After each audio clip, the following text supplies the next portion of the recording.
That night, the engines could only talk about Spencer. He told Toby he was too old. He's taken over my express line. He'll never have a shiny coat like mine. He'll never have manners. Spencer's scary. The next day, Thomas was at Brendam Docks. He had a heavy flatbed of machinery to collect. Spencer was there.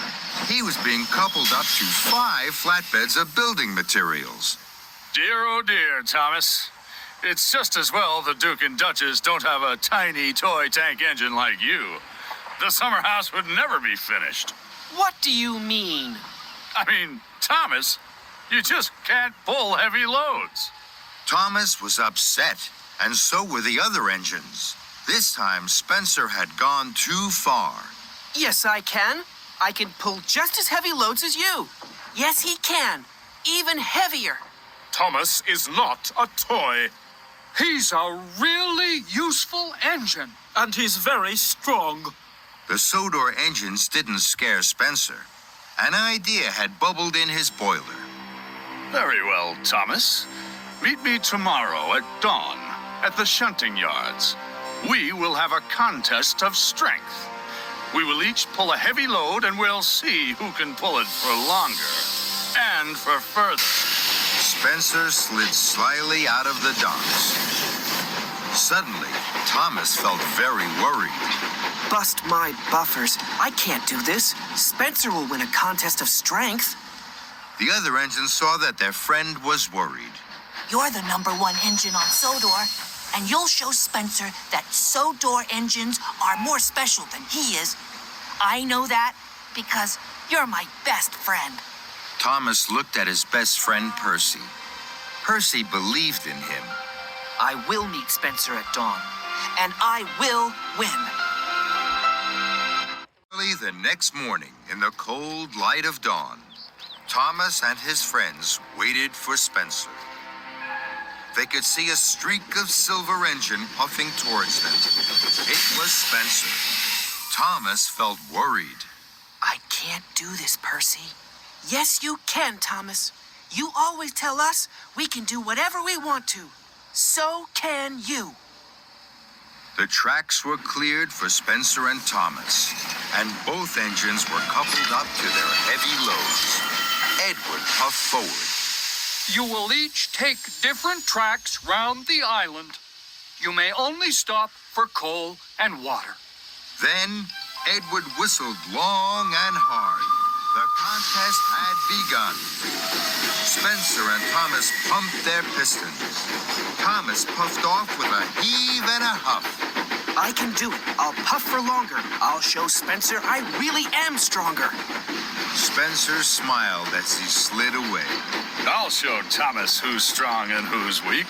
He'll puff home with a squeak and a creak. The other engines watched and worried. Then they blew their whistles long and strong.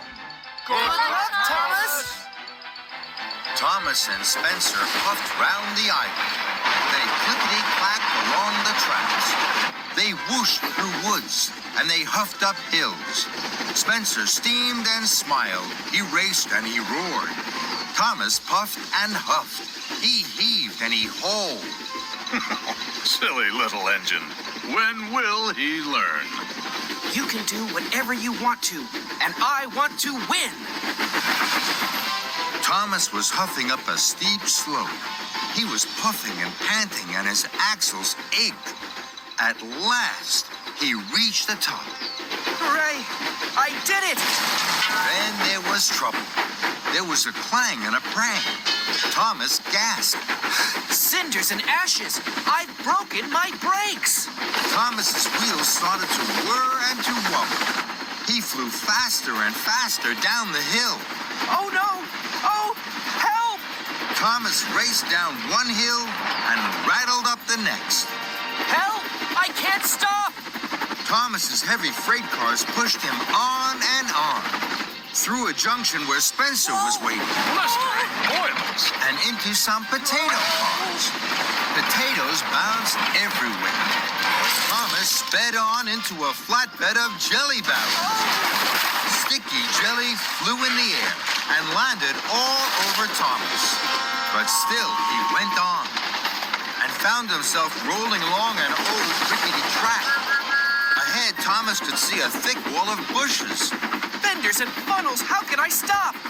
With a scrunch and a crunch, Thomas crashed into the bushes and came to a stop.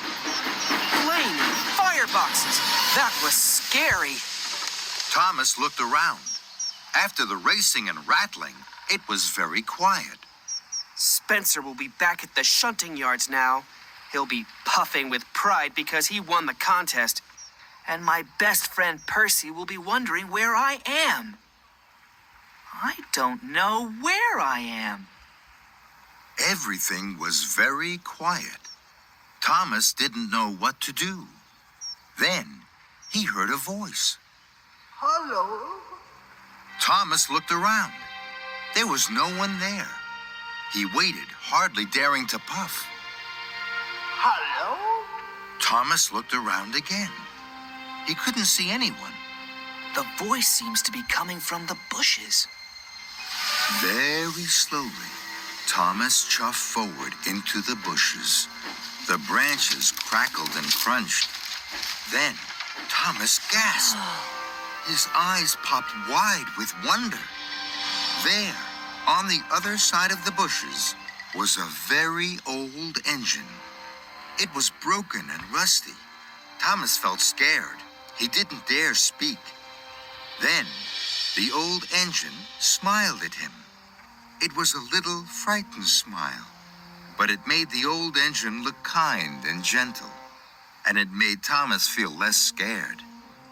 Hello. Too bad your brakes failed. Doesn't that always happen when you're on a hill? The old engine smiled again. Thomas wanted to smile too, but he was scared. He didn't know whether to speak, toot for help, or race backwards as fast as he could chuff. But Thomas didn't move. He couldn't take his eyes off this extraordinary engine. Hello, my name is Thomas. My name is Hiro. Thomas wasn't sure what to say next. He'd never met an engine as old and strange as Hiro. Why are you here? Where have you been? That's a very long story. Do you like stories, Thomas? Yes, the little engines in the hills tell me stories all the time. Then, I hope you will like mine. I came here a long, long time ago from another island.